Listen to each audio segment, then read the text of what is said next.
is the impact of obesity on health?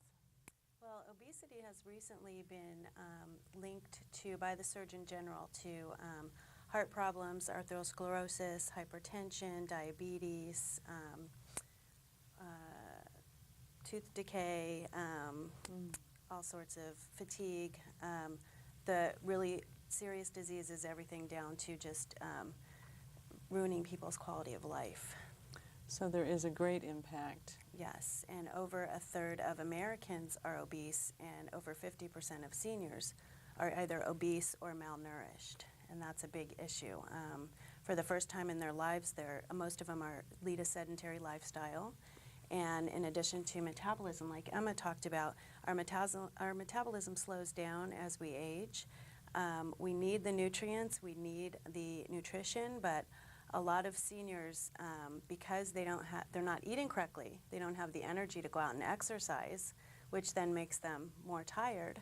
So then they eat more sugary things, more starches to try and boost their energy up, which then again is nutrient deficient. So they're in this vicious cycle where they just get heavier and heavier and more sedentary, and then come down with diet-related illnesses such as diabetes and heart disease. Okay.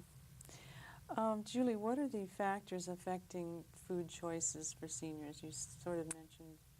Well, yeah, there's a lot of them. The metabolism. Metabolism is one. The metabolism slows down, and in some people that manifests as a lower appetite. Seniors, as we age, we lose our sense of taste and smell. It diminishes. And so foods might seem real bland to them, and the easiest things to make our food taste better are just what you get in most fast foods, fat, sugar, and salt. And these are all the things that the doctors are saying you can't eat that anymore. If you have hypertension, no salt. If you have diabetes, no sugar. Heart disease, no fat. And so a lot of them either they don't want to eat at all, they just give up, or they just gorge on the fatty and the sugary and the salty things and just get sicker. So it really impacts your health, and it's working at a psychological level too, because they don't know what to eat really.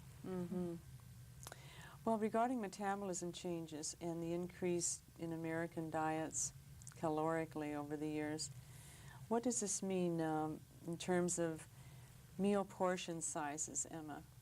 Oh my goodness, that's such a large subject to talk about. Large portion. Today we're supersized, oversized. From restaurant foods, they teach us that the Jamba juices that are 24 ounces, it's a normal size. Our children, our teenagers, even adults we're all thinking that when we go to these restaurants, they give us a portion like pasta. Instead of giving us one size portion, they're actually giving us a 3-serving portion, enough for 3 meals. And that's happening in packaged food, in restaurant food, and it's almost an education that we're taking that home with us. We're thinking that these are the sizes we should eat. If you do, I just recently did a study on portion control, and what I found is that we used to eat in each of our meals a quarter less to maybe even half of food less than what we used to eat. That's what we should be eating, less. And portion has so much to do with, you can go and exercise, but if you don't change your portions, you're not going to lose the weight. You're not going to bring your blood pressure down. You're not going to bring your cholesterol down. And it gets very discouraging for people, because they try to do all these changes, but if they don't change those portion controls, it's not going to happen. And it's a comfort thing too, and serving meals, they want to give you an abundance. Right. Like family or residents, for Right. example. And with portion, something that we don't think a lot about is that the more we eat, the more we want. The more we eat, the larger our tummy gets, and the more the body's going to be able to accept and consume more and more foods. Good point. So food itself is a priority for seniors and all of us as we age. And maintaining proper weight control by just not eating is not going to work. So Julie, You mentioned also that malnutrition is a problem for seniors. Could you elaborate on that? Definitely.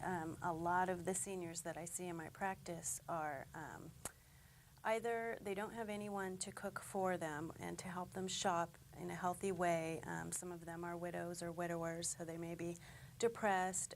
They're on medications for the very diet-related diseases and conditions that we mentioned earlier. So that the medication also will blunt their appetite and make them lethargic, so they just aren't motivated, or they don't want to eat the bland food. They just choose not to eat. A lot of them do it for weight control too. They skip meals. But for instance, one of my clients won't eat breakfast and will eat a very small snack for dinner, but at lunch she goes and has a Cobb salad every day at a restaurant. And a typical Cobb salad with dressing is about 1,300 calories and over, I think it's 90 plus grams of fat. That's more calories and fat than you should eat in a day. So she thinks she's dieting, but really she's got all these problems of someone who's overweight, high triglycerides, high cholesterol, high hypertension, all that stuff. And she thinks, I'm eating salad at lunch, I'm healthy, I'm not eating carbs. Right. But any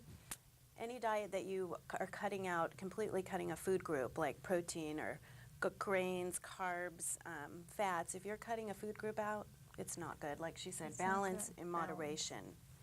So again, that goes back to fad diets are not effective. Right, and with the malnutrition, what people have to understand is that every 3 or 4 hours your body needs a certain amount of carbohydrates, like long-acting carbohydrates, which are absorbed slowly in the bloodstream, some lean protein, and some healthy fats. If you don't have the carbohydrates, you don't have sort of like the gas for your car, you don't have fuel for your brain. And that's one of the most important things as we get older that diminishes is our ability to, our cognitive function. So a lot of people are cutting carbs these days and trying to be on the low-carb diets, and they're not, you know, they really can't think as sharp as they used to. They don't know that it's related. So I know I'm always leery of, you know, when people say, oh, but I'm losing weight. But I know my sister went on that and lost weight, and she said, you know what, my fingernails are not in good shape anymore. And I'm going, oh, duh, something's wrong. no fruits, no vegetables. So, okay, well then, let's talk food and meals. Breakfast, important, Emma? Absolutely, absolutely. Let's think for a minute. We're sleeping for 6 to 8 hours. We get up in the morning and we're thinking, how should we wake up our bodies? Stimulate the saliva, the gastric juices, the enzymes, and the bodies itself to just let the body know that you're waking up and getting ready for another day. The best thing is absolutely breakfast, but what are we going to have for breakfast? That's very important because, as I said, saliva's working, enzymes, everything, and the first thing that we want to consume in our bodies first thing in the morning is something healthy and nourishing. Okay. Julie, what are your thoughts on the principle of breakfast? Well, I recommend that all my clients eat breakfast. I always eat breakfast, and it's been clinically proven. I just read a study the other day where people who do eat breakfast eat 30% less calories throughout the day than people who don't. And a lot of people tell me, I don't eat breakfast because once I do, I'm starving by 10 o'clock. And that's very common, and it's not because they're eating, it's what they're eating. Like she said, you have to, most people would eat a bowl of cereal or a piece of toast with jelly. Those are all carbohydrate and have some, you know, there's some refined sugar in the jelly and the cereal. Most cereals, if it's not like a whole grain cereal, your blood sugar flies up in the morning where you feel good for a couple hours, especially if you're drinking coffee or something, and then you drop. So of course you're hungry by 10 a.m., you're starving because your blood sugar's dropped. Now if you were to add some protein to that breakfast, like scrambled eggs or some lean turkey sausage or a protein powder, or if you're, you know, if you are a vegetarian, something with some soy protein in it or vegetable protein, that would keep you balanced until your next snack or meal. How about yogurt? Yogurt would be great as long as it's a type without a lot of sugar in it. What I recommend is more a plain yogurt, and then to add a natural sweetener like stevia or Lohan, something like that that does not affect your blood sugar. Or add fruit. Or fresh fruit would be good too.